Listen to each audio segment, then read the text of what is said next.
Baik, Assalamualaikum warahmatullahi wabarakatuh. Perkenalkan, nama saya Desi Amanda dari Universitas Mega Buana Palopo, program studi S1 Kebidanan.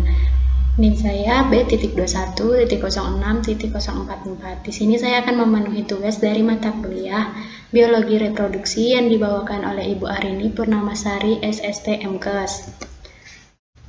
Nah, di sini tugasnya adalah membahas hormon-hormon reproduksi pada manusia. Nah, apa itu hormon? Hormon itu berasal dari bahasa Yunani yang berarti merangsang. Hormon atau hormone yang berarti menggerakkan. Nah, hormon ini adalah bahan organik yang dihasilkan oleh kelenjar endokrin dalam jumlah sedikit, langsung diekskresikan ke dalam darah dan tidak mempunyai saluran sendiri. Selanjutnya, hormon-hormon reproduksi apa saja pada pria? Yaitu yang pertama ada hormon gonadotropin. Nah, hormon ini sangat penting pada masa pubertas karena hormon inilah yang paling banyak diproduksi dalam tubuh. Hormon ini dihasilkan oleh hipotalamus pada otak. Kenaikan hormon ini merangsang produksi hormon LH dan hormon FSH. Yang kedua ada hormon FSH atau follicle stimulating hormone.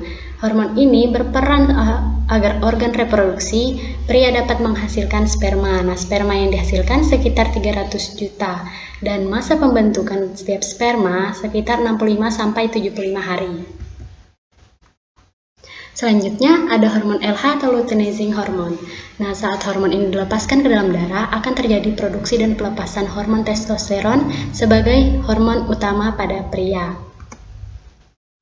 Yang terakhir yaitu ada hormon testosteron. Nah, produksi hormon testosteron pada masa pubertas memicu berbagai perubahan fisik seperti pembesaran testis dan skrotum, penis yang memanjang, suara yang makin memberat, dan tumbuhnya rambut-rambut di sekitar daerah tertentu seperti wajah, ketiak, dan sekitar kemaluan. Nah, hormon ini juga berpengaruh pada massa tulang dan gairah seksual.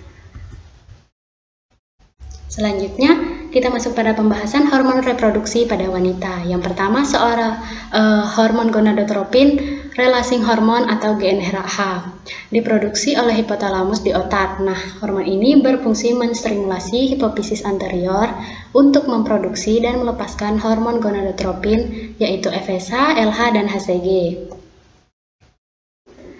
Lanjut, ada hormon FSH atau follicle stimulating hormone yang merupakan hormon gonadotropin yang diproduksi pada sel-sel basal hipofisis anterior sebagai respon terhadap GnRH. Nah, hormon ini berfungsi sebagai produksi sel telur dan membantu mengendalikan siklus menstruasi. Selanjutnya, ada hormon HCG atau human chorionic gonadotropin.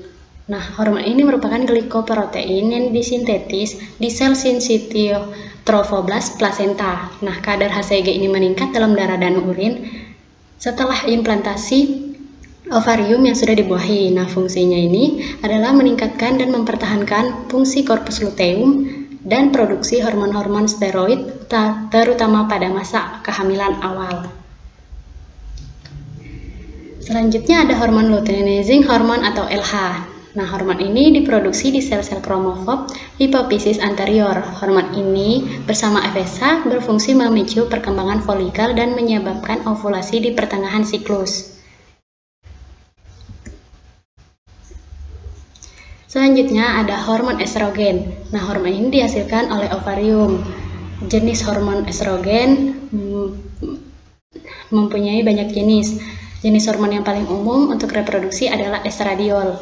Berfungsi untuk pembentukan ciri-ciri perkembangan seksual wanita seperti membentuk ketebalan endometrium saat siklus menstruasi, menjaga kualitas cairan serviks dan vagina, dan membantu mengatur temperatur suhu.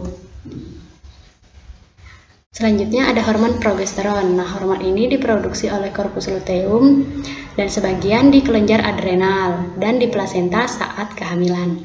Nah, hormon ini berfungsi mempertahankan endometrium sehingga dapat menerima implantasi zigot.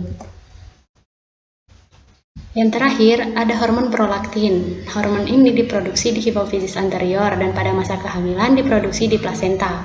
Hormon ini berfungsi memicu produksi dan sekresi air susu oleh kelenjar payudara. Di ovarium, prolaktin ikut mempengaruhi pematangan sel telur dan mempengaruhi fungsi korpus luteum. Memiliki efek inhibisi terhadap GnRH di hipotalamus, sehingga jika kadarnya berlebihan dapat terjadi gangguan pematangan folikel, gangguan ovulasi, dan menstruasi berupa amenore. Baik, mungkin itu saja yang bisa saya sampaikan. Kurang dan lebihnya saya mohon maaf. Akhir kata saya mengucapkan wabillahi taufiq wal hidayah. Wassalamualaikum warahmatullahi wabarakatuh.